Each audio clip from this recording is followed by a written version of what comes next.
ओम शांति। आज हम इसके ऊपर विचार करेंगे कि धर्म से ही धन की संभाल हो सकती है, धर्म से ही धन को बढ़ा सकते। परंतु हमारे से लोग पूछते हैं, बहन जी अगर श्रेष्ठ धारणाओं के आधार से धन बढ़ता है तो हम लोगों को तो ऐसा दिखाई पड़ता है, क्या जो बेईमान व्यक्ति है वो अपने पास कितना धन इकट्ठा कर रहे हैं, सिर्फ पेट नहीं भर रहे परंतु पेटियां भर रहे, अपने साथ पीढ़ी के लिए कमाई करके रख रहे हैं। उसके साथ साथ इतनी बड़ी उनकी कोठी है, कारें हैं, वो जितना जितना बेईमानी करते उतना उतना उतना उतना उनका धन बढ़ता जाता है। और जो ईमानदार लोग हैं वो बेचारे जो है वो बहुत मुश्किल से 2 समय की रोटी कमा सकते हैं और अपने परिवार को चला सकते हैं। तो हम कैसा समझे कि धर्म के द्वारा धन की रक्षा होती है? तो ये जो भी प्रश्न पूछने वाले हैं उन व्यक्तियों से मेरा एक प्रश्न है कि आज समझो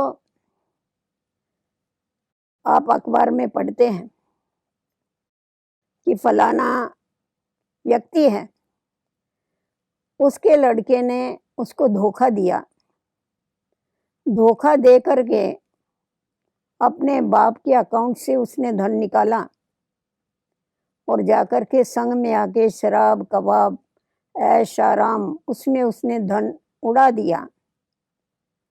तो आपके मुख से क्या निकलता है?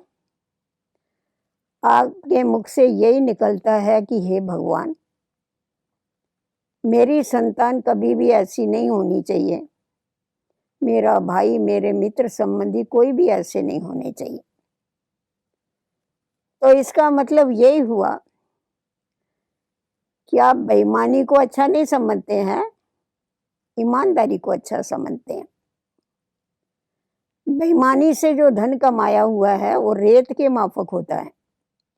जैसा रेत कभी भी खिसक जाती है उसी प्रकार बेईमानी से कमाया हुआ धन भी खिसक जाता है, वो सदा काल के लिए नहीं रहता है। और आप ये भी ध्यान में रखिए कि जो बेईमानी से धन को कमाते हैं वो सिर्फ धन उनके पास नहीं आता है, वो अपने पूरे परिवार को साथ में लेके आता है। वो टेंशन को भी लेके आएगा, वो बीमारियों को भी साथ में लेके आएगा, उसके साथ साथ वो उनको अनिंद्रा के लिए भी निंद्रा भी उनके साथ आएगी, दुख भी आएगा, अशांति भी आएगी। ये सारा परिवार बेईमानी से कमाए हुए धन के साथ आता है। तो अगर ये सब कुछ इस परिवार की अगर खातिरी करनी है तो ऐसा धन कमाना अच्छा है।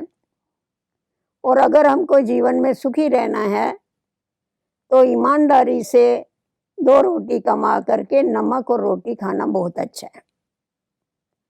अभी हम देखते हैं कि धन तो व्यक्ति ने बहुत इकट्ठा कर लिया, परंतु आज देखो वो बेचारा कितना बीमार है। उसके जो मित्र संबंधी है वो उसके लिए क्या बोल रहे हैं और उसके साथ कैसा बर्ताव कर रहे हैं। और हमने ये देखा है कि जो बेईमानी से धन कमाते हैं उनकी संतान लायक नहीं निकलती। तो ये सबसे बड़ा दुख उनको ये होता है कि जिनके लिए हमने इतना धन कमाया, जिसके लिए हमने अपना समय श्वास और सब कुछ लगा दिया, परंतु हमें उससे क्या मिला? पर क्या होता है, बेईमानी करते करते बेईमानी उनका एक अंग बन जाता है, चरित्र का विवेक मर जाता है और समझते हैं कि बेईमानी के बिगैर तो चल ही नहीं सकता है कुछ। इसीलिए बेईमानी को इतना इम्पोर्टेंस देते हैं और न चाहते हुए भी बेईमानी करते रहते हैं। तो परमात्मा पिता आकर के हमें हमारा जो विवेक है उसको जागरूक करता है, हमें तीसरा ज्ञान का नेत्र देता है और हमें जो पवित्र धन है उसके बारे में समझ देता है। और उसकी ऐसी समझ देता है कि आप ईमानदारी से कमाइए। ईमानदारी से कमा करके हम कहते ही है कि जो धन मिलता है वो ईश्वरीय कृपा से मिलता है, तो उसको आप संभालिए, परंतु ईश्वरीय अमानत समझ करके पीछे संभालिए, उससे न्यारा होकर के पीछे उसको संभालिए। अपने परिवार की पालना कीजिए, आप उस धन को अच्छे कार्य में लगाइए, समाज सेवा में लगाइए, आपका धन दिन प्रतिदिन बढ़ता जाएगा, क्योंकि ये सृष्टि का नियम है।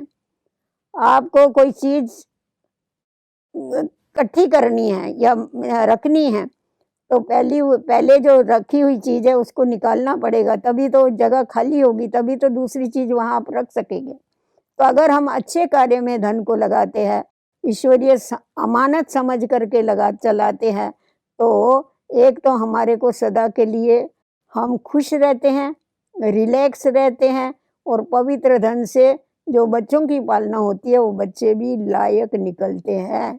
तो इसीलिए हमें हमेशा ये ध्यान में रखना है कि ये सब कुछ ईश्वर का है, मैं एक ट्रस्टी हूँ, और ट्रस्टी बन के उस कार्य को चलाओ, धन को चलाओ, श्रेष्ठ धारणाओं के आधार पर धन को कमाओ और उसको अच्छे कार्य में लगाते चलो, तो आपका जीवन सदा के लिए सुखी और शांत हो जाएगा। हमारे जो भी समाज में बुजुर्ग लोग हैं, परिवार में बुजुर्ग लोग हैं, वो अपने जीवन की बातें हमें सुनाते हैं कि हमारे समय पर सारे समाज में कितनी ईमानदारी थी, और ईमानदारी होने के कारण धन भी था। आपको मालूम होगा कि एक समय ऐसा था जो हमारे भारत भूमि में कभी भी दरवाजों को कोई ताले नहीं लगाता था। ऐसा ही लोग बहुत आनंद से इधर उधर घूमते थे, गहने पहन पहन करके घूमते थे। कोई चोर नहीं था, कोई लुटेरा नहीं था, सबको रहने के लिए अच्छे घर थे, खाने पीने के लिए विपुलता थी, क्योंकि उस समय ईमानदारी थी। जैसी जैसी ईमानदारी कमती होती गई, वैसी वैसी गरीबी बढ़ती गई। आज हम देखते हैं लोग फुटपाथ के ऊपर सोए पड़े हैं, झुग्गी झोपड़ियों में रहे पड़े हैं। तो इसका कारण क्या है? इसका कारण यही है कि बेईमानी है। और आप और थोड़ा पहले चले जाओ, जो हमारी भारत भूमि स्वर्ण भूमि थी, जहाँ सर्वगुण संपन्न और संपूर्ण निर्विकारी देवी देवताएं रहते थे, उस समय तो हीरे जवाहरातों के महल थे, दूध घी की नदियां बहती थी। तो ईमानदारी और दिव्य गुण जो है, दिव्य गुणों के आधार पर ही प्राप्तियां होती हैं। अगर हमारे जीवन में दिव्यता नहीं है, हमारा चरित्र अगर श्रेष्ठ नहीं है, तो हमें स्थूल वस्तुएं जो है, भौतिक वस्तुएं जो है, वो भी हमें प्राप्त नहीं हो सकती। तो इसीलिए अगर सदैव हमारे को सुखी रहना है, तो ईमानदारी जैसा कोई गुण नहीं है। और बेईमानी जो है वो ठगी है, ईर्ष्या है, वैर है, जिसके कारण पैसा इकट्ठा करते हैं। वो एक संग्रह वृत्ति है, जिससे क्या होता है, मनुष्य सारा समय उसकी बुद्धि उस धन में ही रहती है, उसको ईश्वर तो याद ही नहीं रहता है। परंतु जो ईमानदारी से कमाते हैं, वो ही अपने साथ अच्छाई को जीवन में धारण करते हुए आगे बढ़ते जाते हैं। तो इसीलिए कुछ भी हो जावे, हमें अपनी ईमानदारी कभी नहीं छोड़नी है।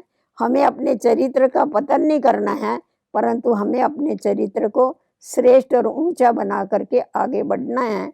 ऐसा लक्ष्य रखने की आवश्यकता है, तभी हमारा जीवन सुखी हो सकता है।